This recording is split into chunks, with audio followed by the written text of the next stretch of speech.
saam met hom 'n gebed doen, as dit reg is met jou, Jaco. Daar is hy. Kom ons bid saam. Almagtige Heer en Hemelse Vader, baie dankie vir my broer Jaco wat hier langs my staan en ook die woord vanoggend vir ons gaan doen. Dankie vir hierdie gawe van 'n mens wat U aan die kerk kom skenk het met al sy talente, wat hy op so diensbare manier in U koninkryk inploeg. Seën sy bedieninge, Here. Seën dit waarmee hy oral besig is. Mag hy U sorg en trou en liefde en leiding in alles ervaar en beleef, Here. Dankie dat hy hier kan wees vanoggend en vir ons ook kan verryk met die gawes wat U vir hom gegee het. Amen.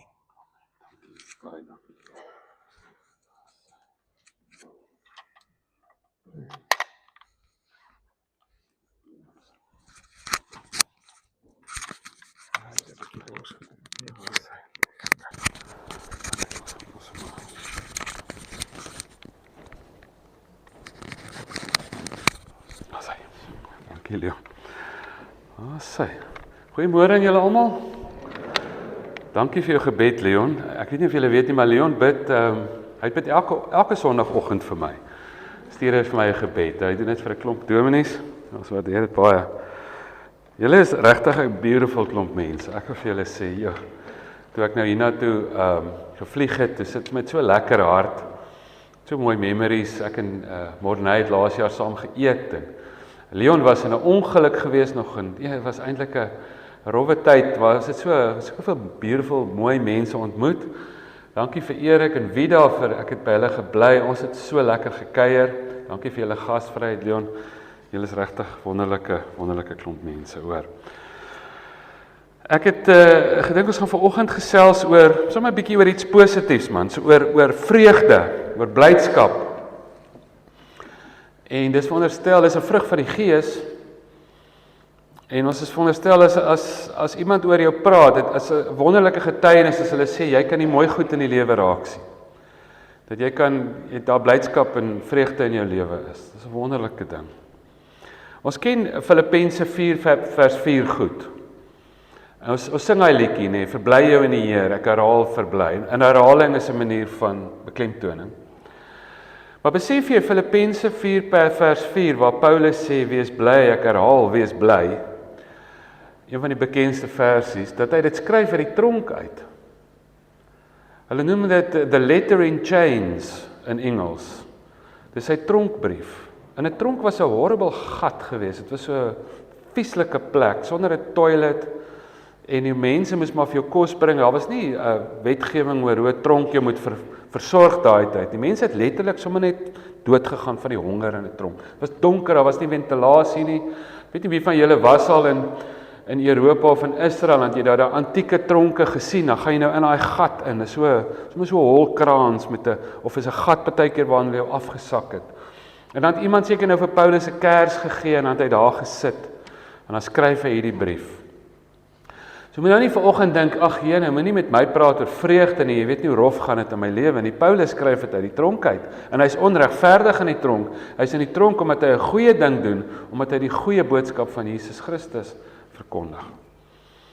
So dink bietjie aan Filippense 4 vers 4, sy woorde wat tot vandag toe ego deur die eeue. Paulus wat sê, wees altyd bly in die Here, ek herhaal, wees bly.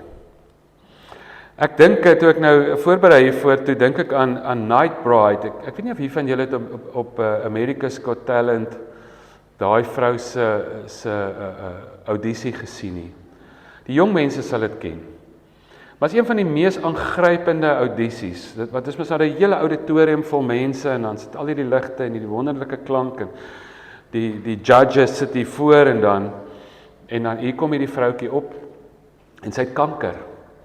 En sy is kort na dit dood, na haar optrede. En sy sing 'n aangrypende lied, Google dit bietjie, Nightbride se audisie. En sy sing 'n aangrypende liedjie met van die mooiste woorde wat jy jou kan indink. En die ouens vra vir haar. Hulle sê, but why do you do this? En sy sê die volgende ding, sy sê, you can't wait until life isn't hard anymore before you decide to be happy. Jy kan nie wag dat die lewe maklik is voor jy gelukkig gaan wees nie. Dit was haar woorde. En dit het 'n positiewe skokgolf deur die wêreld veroorsaak. En ek dink dis wat die ouens gevoel het toe hulle Paulus se brief ook lees. En hy praat meer as een keer oor vreugde in Filippense 4. Galasiërs 5, dan lees ons ook Paulus se woorde, die vrugte van die Gees. Ek het nou hierdie jaar, is dit my nuwejaarsvoorneme is om te sê, maar ek wil elke dag, in plaas van om net wyd nog 'n bietjie Bybelse inligting te kry, wil ek bietjie fokus.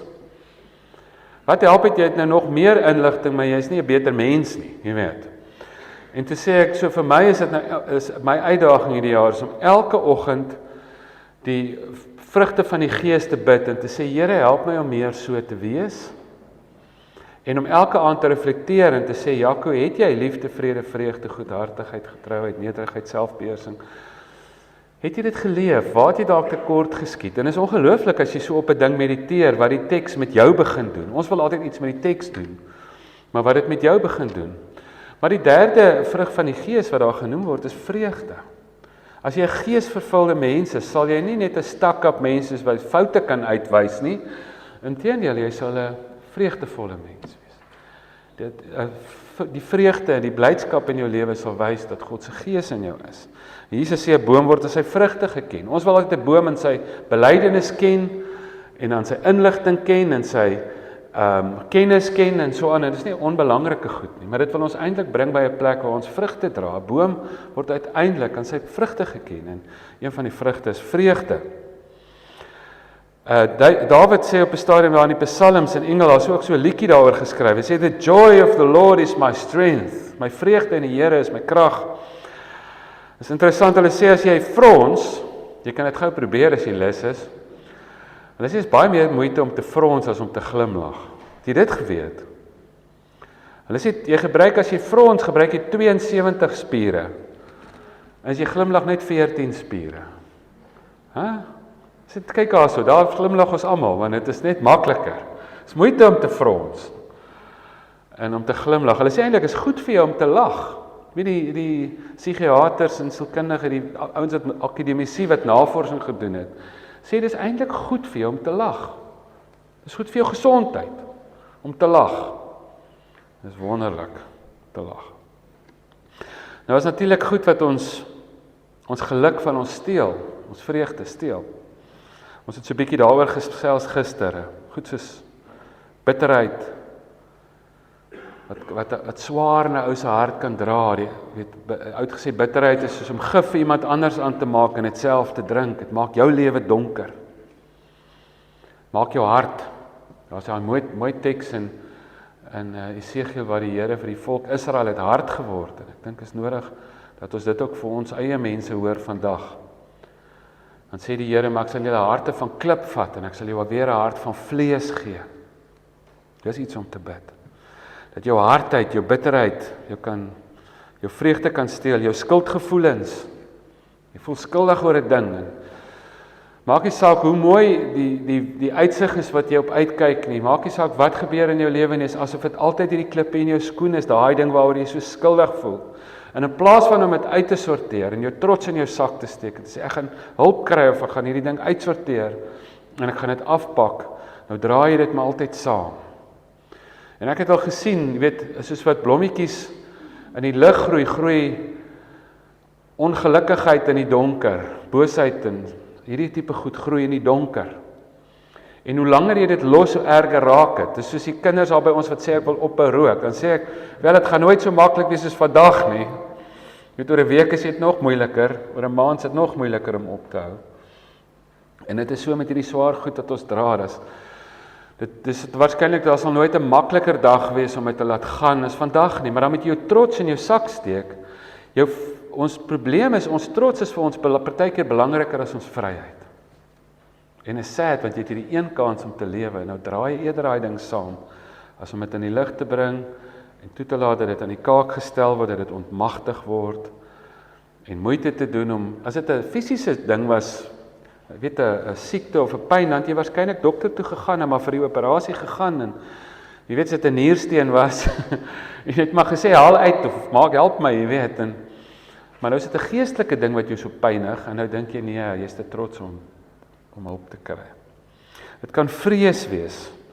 Ek moet julle sê, vrees, daar's min goed wat mense soeke stupid goed laat aanvang, soos vrees, soos angstigheid.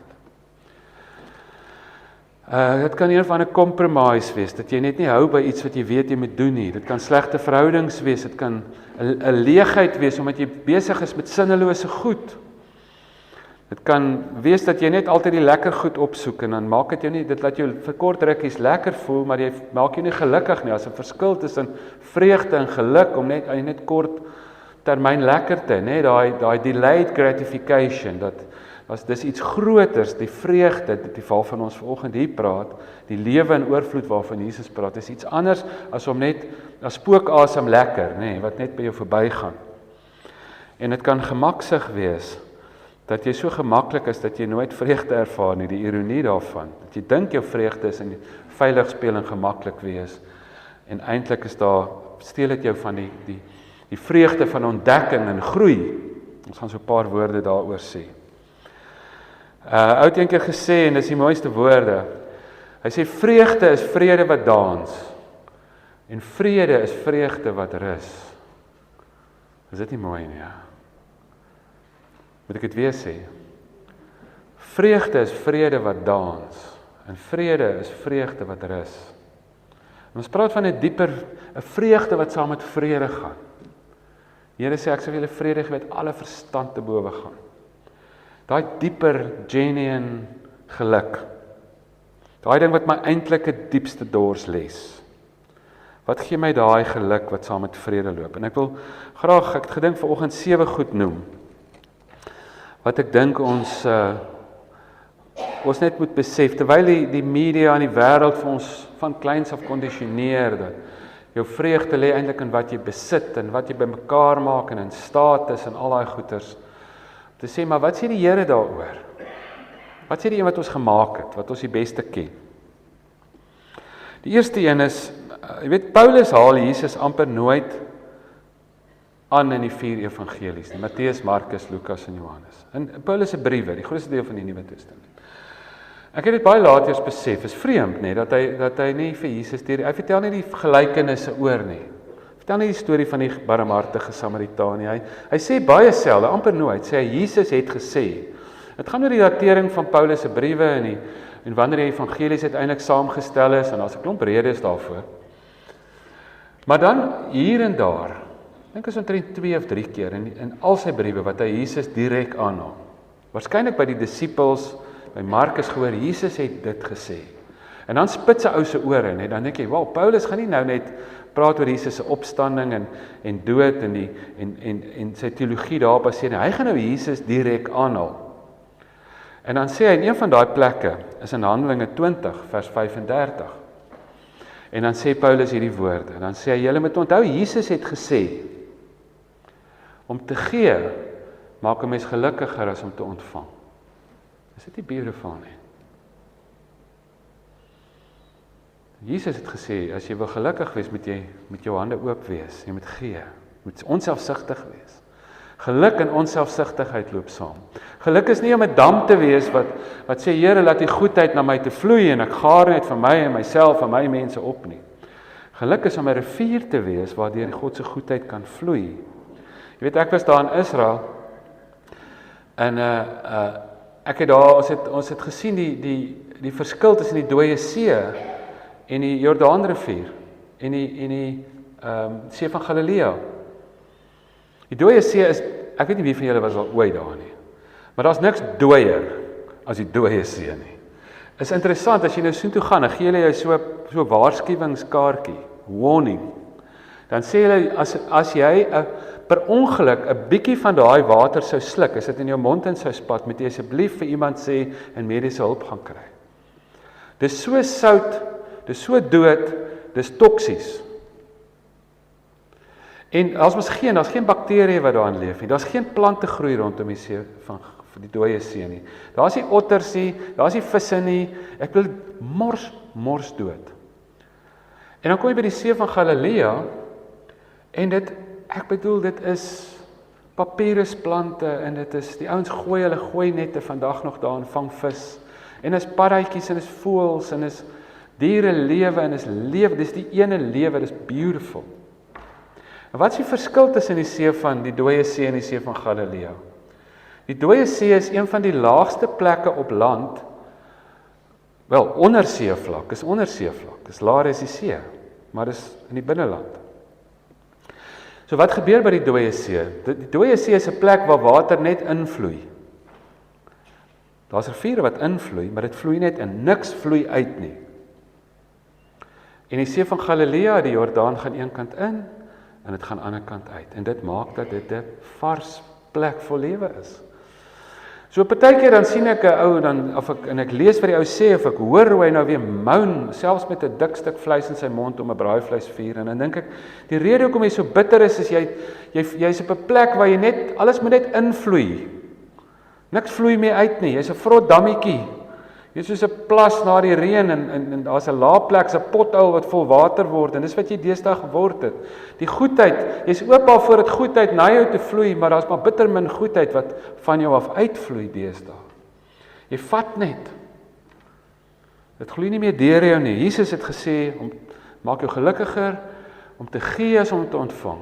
Daar sal lewe wees as jy iemand is na wie toe God se seën nie net vloei nie, maar deur wie God se seën vloei. Abraham vir wie God sê ek sal jou seën, maar deur jou sal ander mense geseën wees. As iemand wat die oomblik as hy geseën word, as hy voel mag iets goed het met hom of haar gebeur, wat besig raak met die vraag, hoe kan ek goed wees hiermee? Hoe kan ek my dankbaarheid bewys? Hoe kan ek 'n dammetjie wees nie, maar hoe kan ek 'n rivier wees? Hoe kan dit deur my vloei? Is gelukkiger as iemand wat selfsugtig lewe. Hulle wêreld is net eenvoudig groter. As hierdie mense wat so selfsugtig na binne is, die hele tyd vra, is dit goed vir my? Sy wêreldjie raak so klein. Ons het dit gesien in ek's nou in hierdie Echo gemeenskap, ons het hierdie klomp huise vir jong mense in nood, en ek bly ook in so 'n gemeenskap.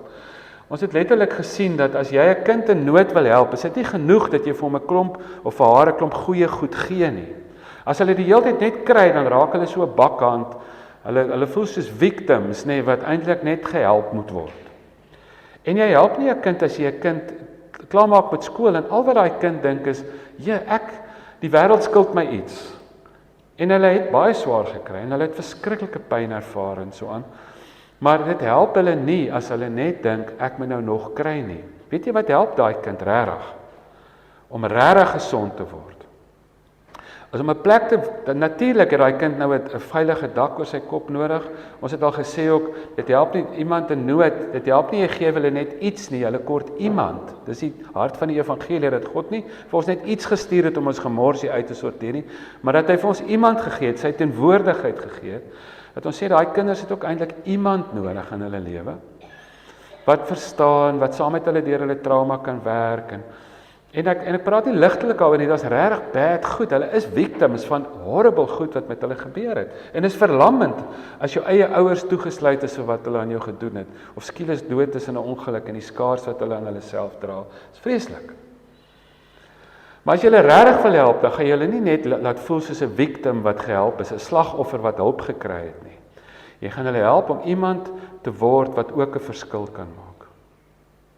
Dis die groot verskil, die groot verandering gebeur as 'n kind in nood besef, maar ek kan ook 'n verskil maak.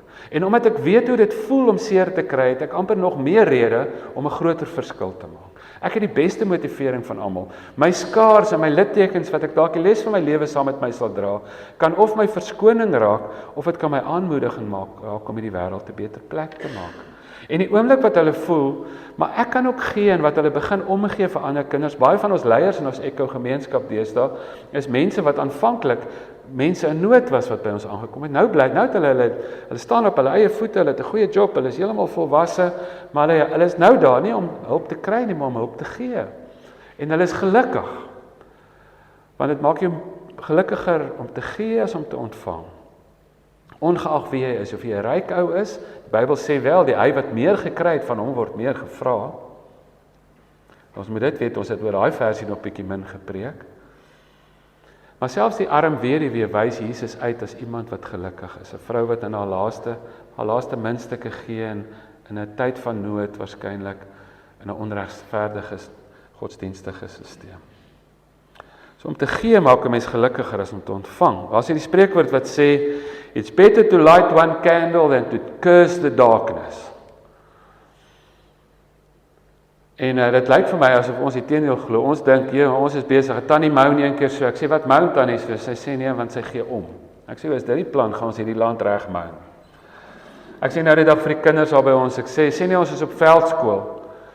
En daar's 'n Eskom oomblik. Hulle het nou selfone gevat, jy weet, en soos wat daai veldskool oomies doen. En ons is daar in 'n saal, ons hoor die hyenas en die jakkals hier buite, op 'n vreemde plek in die bos in hierdie saaltjie. Volgende oomblik trip die krag. Nou is daar 100 kinders in daai saal in die donker. Ek sê as ons begin vloek en skree en moan en kerm en kla, gaan dit beter wees daar binne in die donker. Nee.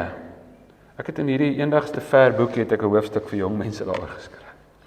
Dit gaan nie beter wees, en dit gaan erger wees. Dit is nou fisies donker, nou gaan dit nog geestelik donker ook wees. Jy mou niks reg nie. 'n Kers is nie veronderstel om te mou in die donker nie. 'n Kers is veronderstel om te skyn in die donker. It's better to light one candle than to curse the darkness. En die mense in ons land met al die boosheid en die duisternis en die goed wat aangaan, wat besig is om dit beter te maak, is gelukkiger as die ouens wat terugsit en mou. Ek sê, kom partykeer in 'n plakkerskamp, dan sal mense wat elke dag van of aan Hielbrau, Leona, Pinaar wat nou al seker vir 20 jaar daar werk in die hartjie van Hielbrau. Dit is 'n goeie plek met baie nood. Erger is as waar jy bly waarskynlik. Van die mense wat die meeste hoop het, wat die meeste lewe in hulle het, is die mense wat elke dag in donker plekke inry om 'n verskil daar te gemaak. Paulus wat in die tronk dit regkry om te sing. Te sê, maar ek kers, ek wil nie so verbaas wees as ek 'n Christen is en ek moet in 'n donker tyd skyn nie. Dis natuurlik, dis waarvoor ek daar is. 'n Brandweerman moet mos sê, hoekom moet ek vure blus? Nie, is dan 'n brandweerman. As jy Christen is, jy lig. Jy is veronderstel om te skyn. Jy is veronderstel om te skyn op 'n donker plek, in 'n donker tyd. En as jy nie skyn nie, as jy daai maathemmer oor jou lig sit, dan dink ek is jy minder gelukkig as wanneer jy skyn. As wanneer jy besig is met die vraag, hoe kan ek dit beter maak in plaas van waaroor kan ek moan? Jou gemoun steel jou geluk. Ons het vir mekaar gesê ons moet tree huggers wees. Julle sal weet, vra 'n bietjie vir die mense wat gisteroggend daar was. Hoekom het ek daar, wat is die boodskap van daai storie? Is interessant, is asof die Here vandag nog steeds daai ding doen wat hy in Genesis 1 gedoen het. En as jy dit beleef in jou lewe, jou eie lewe, dat hy dit met jou steeds doen, maar jy meld ook aan vir diens en sê, Here, doen dit nie net in my nie, maar doen dit ook deur my, is jy 'n gelukkiger mens. En wat is dit? Wat is die heel eerste ding wat ons lees wat die Here doen? Is hy maak lig uit duisternis. Hy maak uit leegheid, maak hy iets goeds. Lig uit duisternis, iets goeds uit niks uit leegheid, uit chaos. En ek het al, en dis die wonderlikste voorreg, ek het al gesien hoe die Here dit in mense se lewens doen, hoe hy hulle chaos, hulle duisternis omdraai en lig maak daaruit. Hoe hy iets boos vat, iets goeds daarvan maak. Ek dink nie hy stuur die boosheid nie, maar hy gebruik dit. Weet, lig is nie noodwendig, duisternis is nie eintlik iets nie. Dis eintlik die afwesigheid van iets. Dis die afwesigheid van lig. En die Here het 'n manier om sy lig deur jou te laat skyn in jou, en hy kan jou omstandighede verander. Hy kan dit verander. Hy kan die Bybel is 'n verhaal van mense wat baie droog gemaak het, baie pyn en onreg beleef het. Maar is ook 'n verhaal van hoe die Here daai ding omgedraai het, op sy kop gekeer het. En hoe daai ou se litteken op die ou ene sy getuienis word. En dis 'n wonderlike ding as dit gebeur. Die tweede ding is om geseën te wees volgens Jesus is iets anders as om geseën te wees volgens die godsdienstiges van sy tyd. Nou daai saligsprekinge Matteus 5 wat julle waarskynlik goed ken, geseënd is die wat dit doen, geseënd is die wat dat doen. 'n Ander manier om dit te vertaal is gelukkig is jy. Jy weet, daar's ander vertalings wat nie sê geseënd net, sê gelukkig is jy. Nou godsdienstiges oral in die wêreld. Ek het lank in Indië gebly en ek was in Pakistan en Nepal en snaakse plekke. En ek sê hulle meeste godsdienstiges, selfs buite die Christendom, en ook die godsdienstiges in Jesus se tyd en ook die godsdienstiges in ons tyd, binne en buite die Christendom, sien seën gewoonlik op 'n sekere manier. Hulle sê om geseën te wees beteken goeie goed gebeur om my.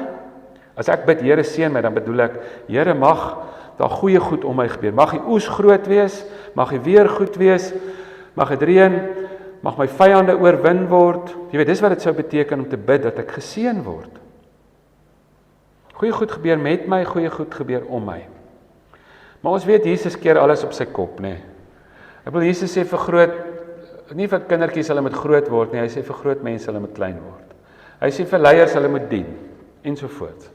En oor seën het Jesus 'n ander idee. As jy daai Matteus 5 tekste van geseënd is jy, gelukkig is jy, in die bergprediking sou lees. Jy sien, volgens Jesus gaan om geseënd te wees nie dat goeie goed met jou gebeur, of goeie goed om jou gebeur nie. Om geseënd te wees gaan daaroor dat goeie goed in jou gebeur, en goeie goed deur jou gebeur. Ten spyte van wat om jou gebeur. Paulus was in die tronk. Onregverdig.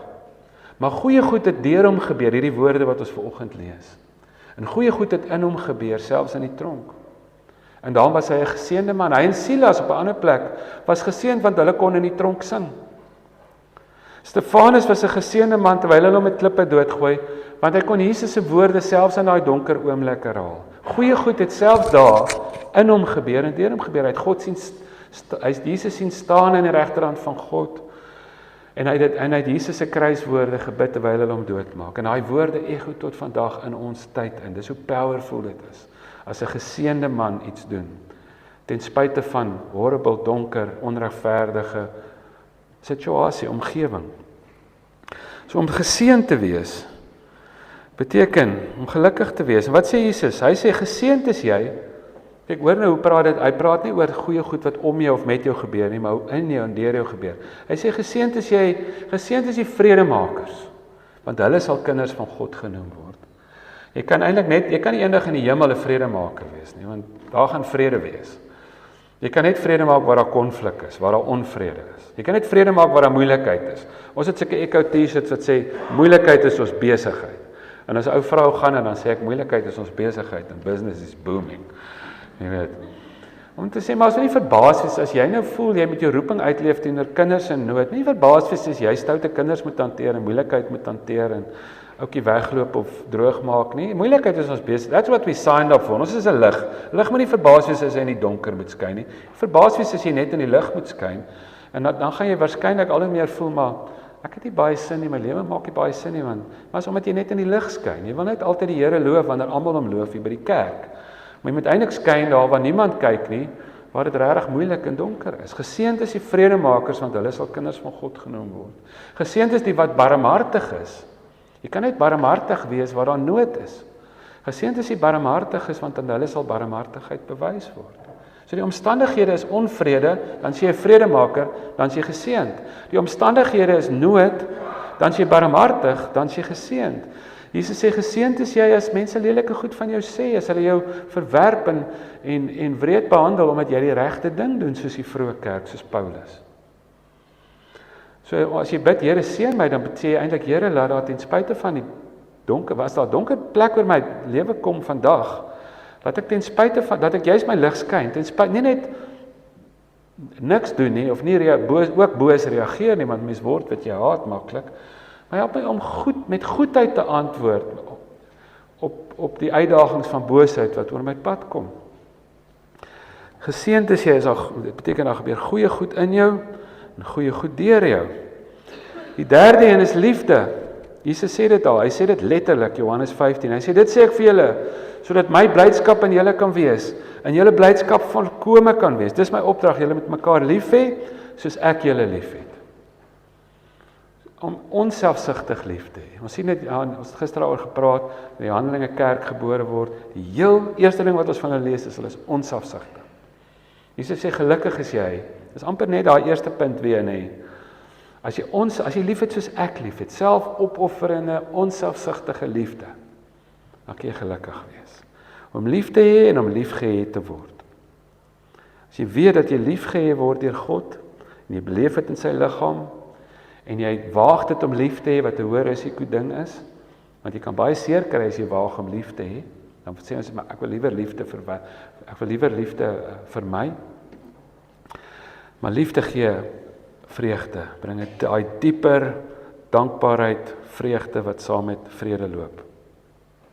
Wat saam met vrede dans en saam met vrede rus. Bring ons by die volgende een, is dankbaarheid. Ek sê jou, wys my iemand wat 'n gesindheid van dankbaarheid het, en ek wys jou iemand wat gelukkiger is, as die klomp, amper sê ek moungatte, die mense wat net heel lag wil mou, nee. Wys my iemand wat dankbaar is. Julle ken so daai tannie in jou familie, wat maar net altyd so diep dankbaar is. 'n mooi mens, nee. Daar's 'n diep geluk by haar, diep vrede.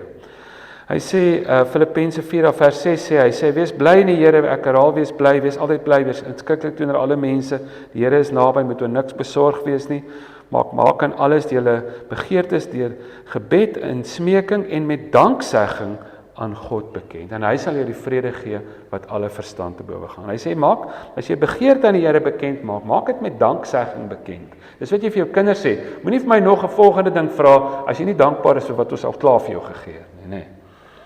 En ek dink ons moet dit vir onsself sê, as jy nie 'n seën is met dit waarmee die Here jou klaar geseën het nie, en jy is nie dankbaar vir sy seën wat klaar op jou lewe is nie, dink ek jy moet nog iets vra nie, jy moet in dankbaarheid vra, nee, jy moet dankbaar wees vir wat die Here vir jou gegee het, en dan kan jy die volgende ding vra.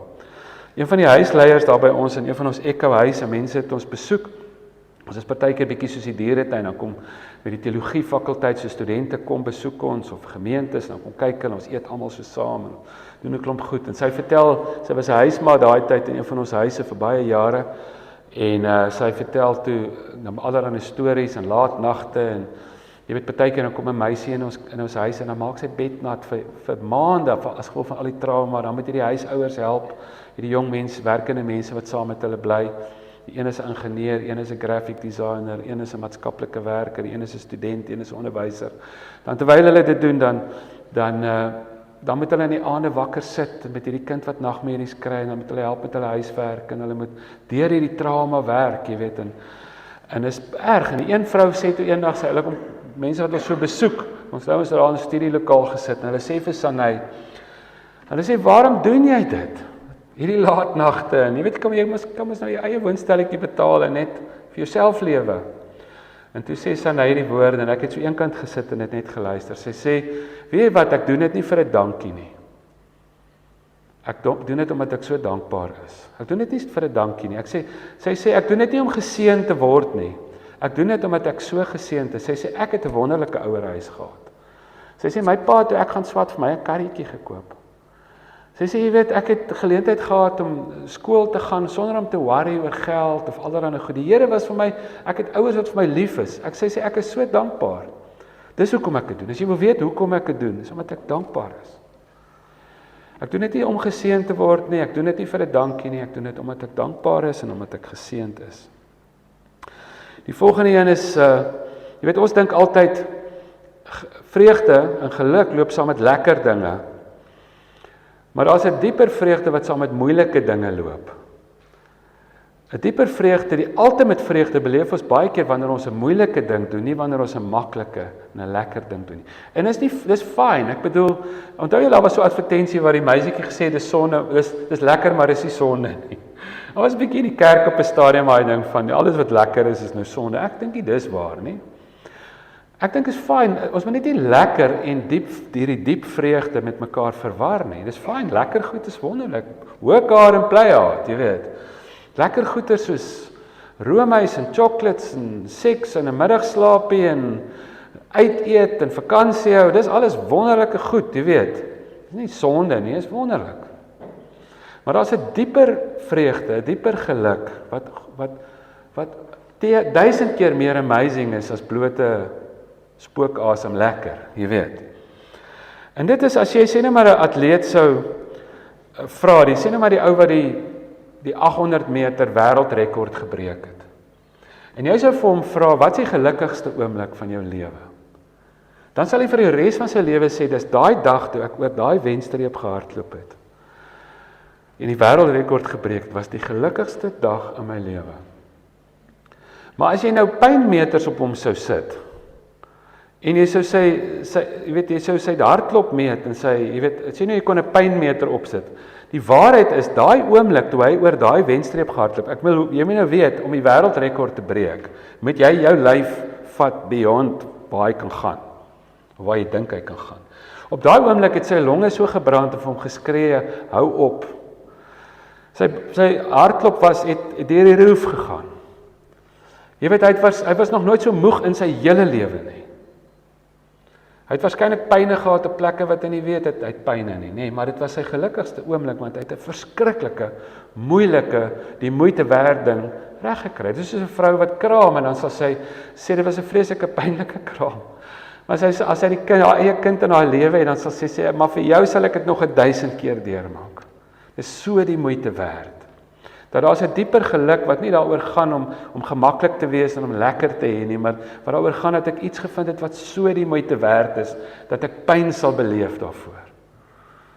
Nee, iemand, as jy iets regtig groots in jou lewe regkry. En ons kry daai idee eintlik by Jesus. Hy sê, hy wat sy lewe wil behou, sal dit verloor, maar hy wat sy lewe verloor, sal dit behou. En is daai idee eintlik van, dat eers as jy iets gekry het, groot genoeg om voor te sterf, dat jy eintlik iets groot gekry wat groot genoeg is om voor te lewe. Dis die tipe Jesus taal, wat hy sê, maar die lewe is te kort om jou net met simpel, lekker, gemaklike goedjies besig te hou.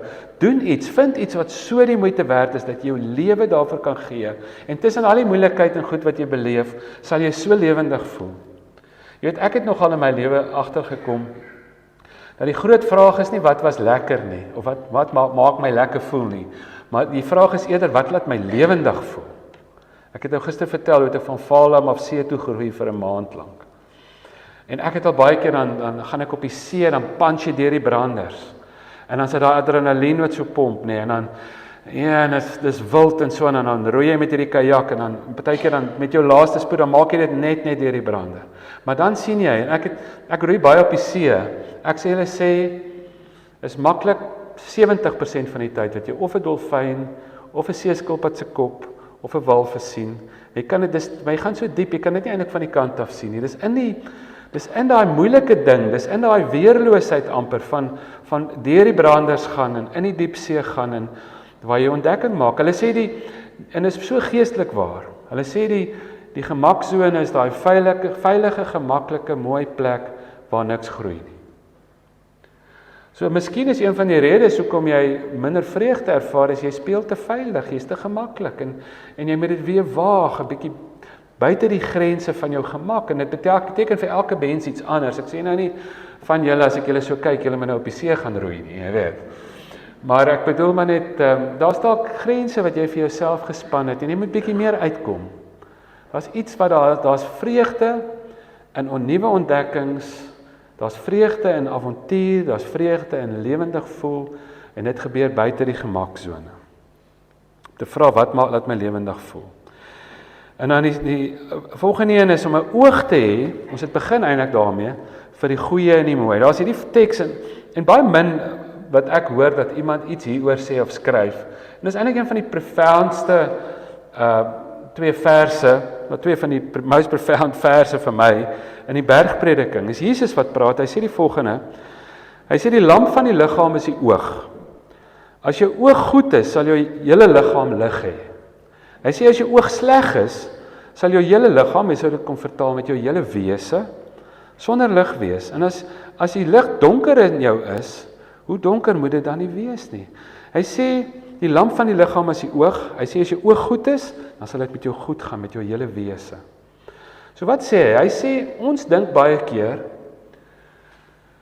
as ek net kan uitkyk op 'n beautiful plek, as ek 'n strandhuis kan hê, as my lewe, dit so goed gaan met my lewe, dat my uitsig goed is, dat my omgewing mooi is, dis hoekom mense baie keer immigreer. As my uitsig net kan wees, met ander woorde, die goed waarop ek toekyk, beter kan wees om my, dan sal my lewe sin maak, en dit sal beter gaan met my. En wat sê Jesus? Hy sê, dis nie waarop jy toekyk, wat jou beter maak, 'n beter mens maak nie.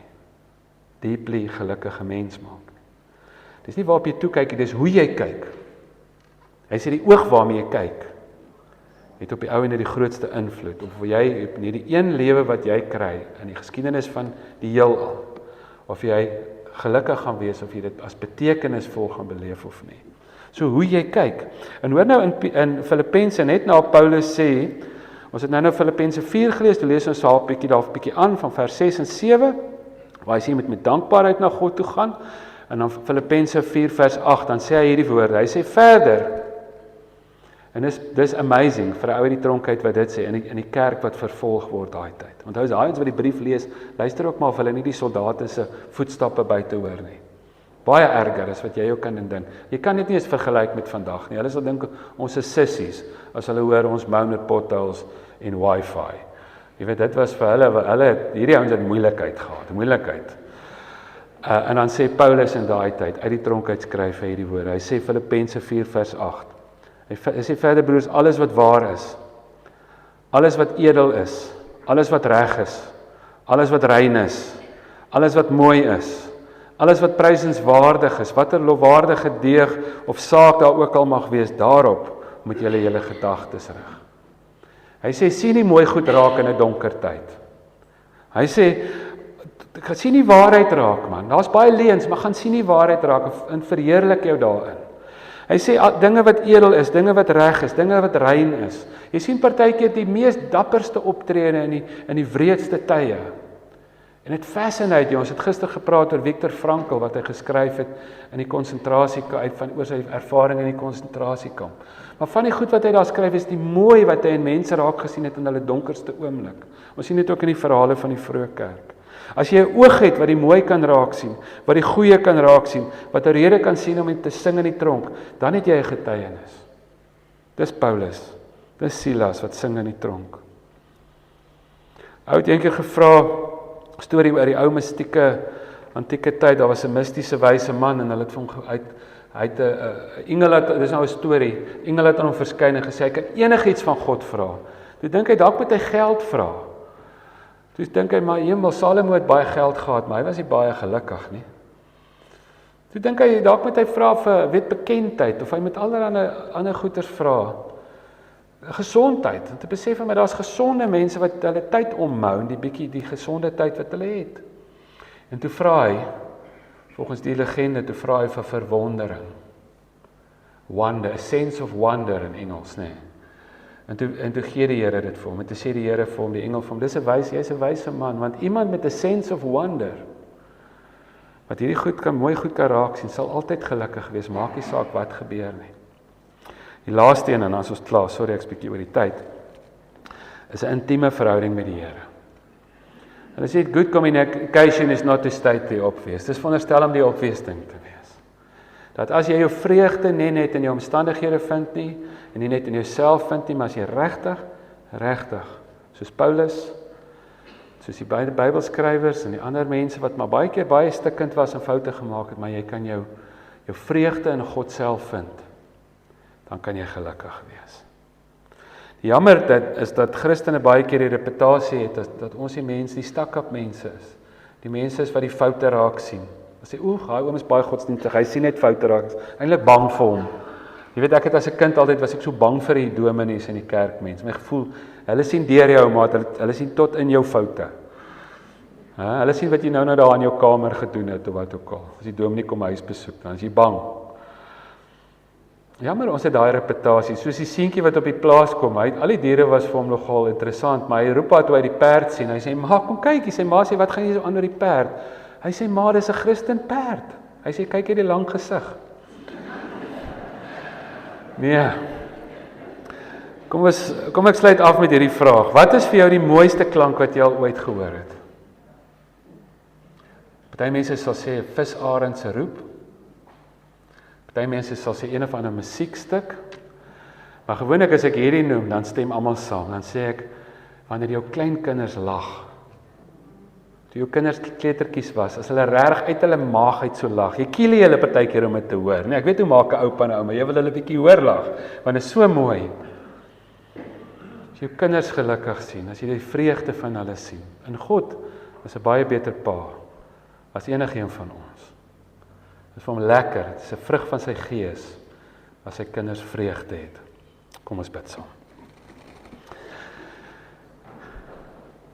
Here, dankie vir die mooi mense hier in Highfields, Pietermaritzburg, en ek wil bid dat ons vreugde in U sal vind. Ek bid dat U goedheid deur ons sal vloei, nie net na ons toe nie. Ons wil bid dat ons sal voel hoe dit ons gelukkiger maak om te gee as om net te ontvang, dat U goedheid ons sal oopmaak. en genadig sal maak, en vrygewig, en onselfsugtig sal maak, en in verwondering sal dit staan vir die grootheid en die wonderwerke oral om ons. Help ons om die mooi selfs in donker tye raak te sien, en om ons lig, juist dan, ook ons lig van vreugde en vrede dan te laat skyn, in Jesus se naam. Amen. Ons gaan die offergawes opneem.